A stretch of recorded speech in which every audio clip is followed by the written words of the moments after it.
Welcome to this week's edition of Coach Prep. Coach Don and I are here in the Cherokee Batting Range Podcast Studio getting ready to record episode number 139. Have a really fun show for you today. We're going to talk about something that an MIT professor shared that I think applies very directly towards the game of softball. But before we do that, let's talk about our sponsors. First, the Anderson Bat Company.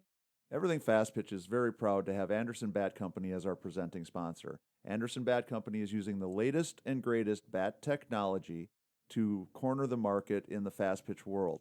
They have the -9 Rocket Tech, the -10 Carbon, and the -11 Carbon Light. Anderson Bat Company is using this technology to put a high-performing bat in the hands of hitters that really know the difference between a good bat and a great bat.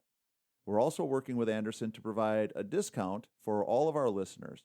Go to the Anderson Bat Company website and order your bats. Use the EFP20 discount, which is for everything fast pitch, and you'll get a 20% discount.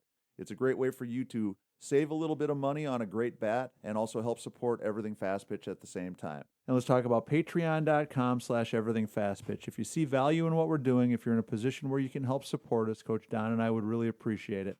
We're very fortunate. We've got a great group of patrons that have kept us in business this long, but we would love to add some more people to the list of supporters. So if you see value in it, go to patreon.com/everythingfastpitch. And once you get there, there'll be 3 levels of financial support you sign up for, and it'll all be explained to you there. So we really do appreciate our patrons. We've been doing a patron giveaway where we've been sending some Pinnacle Power Butter products to patrons. So if you're looking for one more reason to be motivated to become a patron, hopefully that will help you out. So Don, an MIT professor shared this with a class. And that MIT professor, when he was sharing it, I don't think was thinking about softball. Right. But I think that what he shared applies to softball and a lot of other things. And so here's the formula that he created. Quality is a function of knowledge, practice, and talent. And he goes on to explain that it needs to be those 3 things. Those are the priorities. So now knowledge is number 1, practice is number 2, and talent is number 3. So if we want quality in anything that we do, certainly if we want quality in softball, we need those 3 things, and we need them in that order. So let's take that apart for a second, because one of the things that I'm fearful of is that many people will listen to this and say, but talent trumps everything. Talent's going to be the one. But we've talked about this a lot in the past, and while talent might trump everything to certain points in a player's career, eventually, if they're going to accomplish the ultimate goals and get to the ultimate levels that they're capable of, they're going to be playing against other people that are just as talented than them. So listening to this theory and pondering on it, I think I see some value in that. So let's talk about it in order. Knowledge. Knowledge is number 1. So obviously when we think about knowledge, applying it to math or English or writing or any of those more academic pursuits, right, then it seems pretty clear cut that if you don't know your stuff, you're going to be toast. You're off track. You're going to be in trouble. But when I think about our game, what's one of the things we always talk about, one of the greatest things that we would always want to have happen for our players is that they'd have a better softball IQ.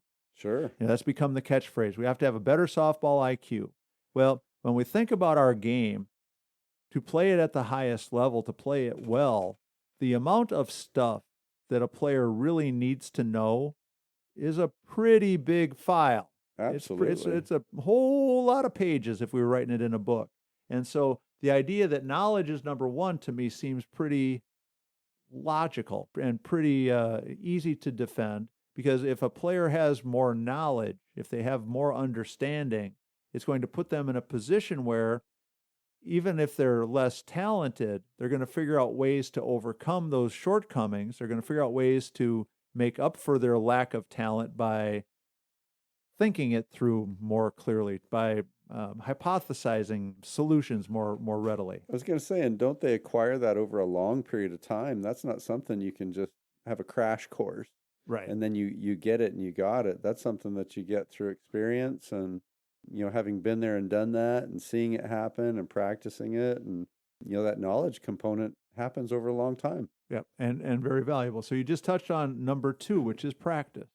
One of the things that we've talked about recently on the Everything Fast Pitch podcast is how much time should teams really spend practicing? Right. And my point has been for a very long time that we need a lot more practice than we typically get. We need a lot more time working on our skills than we typically spend.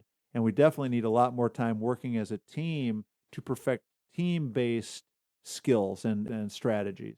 And so, to my way of thinking, I think practice in the number 2 spot, again, makes a lot of sense. It's a pretty easy argument for me to defend. Because, building block. Right. And because I think if you have a good knowledge base, and then you take that knowledge base and you practice what you are consciously thinking about. If you're practicing the things, the shortcuts, the techniques, the fundamentals, the ways to do things more efficiently, the way to do things more effectively, how to practice those different ways of perfecting what you're capable of doing and doing everything you can to make it as consistently, I guess, high performing as you possibly can, that there's an awful lot of value in that.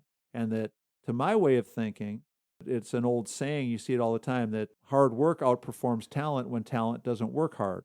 Right. The idea of practicing with a purpose, practicing with a plan, having practices that are designed to help you take advantage of your knowledge base and to perfect your skills are going to go a long way towards having a quality outcome, a quality performance, than maybe anything else. No, again, the quality piece is what we're all striving for. So, having a good path to get there and knowing what we're looking for, I think is really important. Yeah. So the third piece in this theory is talent, and that talent is the least important of the three. And again, as I said earlier, I think we're going to always get blowback on that, because one of the things that we've talked about a lot, when we're looking at our team, if our team is really successful, why are we really successful? Is it because we're a really good team, or because we have that pitcher who's so dominating that her talent overcomes all our weaknesses? And when we're thinking about this discussion, I don't think we're necessarily talking specifically about the team outcome, the score of the game, as much as we're talking about the quality of our performance. And the quality of our performance has nothing to do with winning and losing. The quality of our performance has everything to do with how we perform compared to what we're capable of. And to me, a high quality performance is, I am playing the game as close to the maximum level I'm capable of playing it at. However we're going to measure that, I don't think it's going to come down to whether it's did we win the game or lose the game, or did we get a hit or not get a hit. I think it's going to be tied to how did we perform? Right. And how did we perform in comparison to what we're really capable of? We see it all the time where players are immensely talented. They're, super, super athletic, but they are not players that perform at a very high level. They don't have quality performances. Quality is lacking. Yeah, compared to some other players that are less talented, who have more knowledge, have a better work ethic, probably practice more, practice better.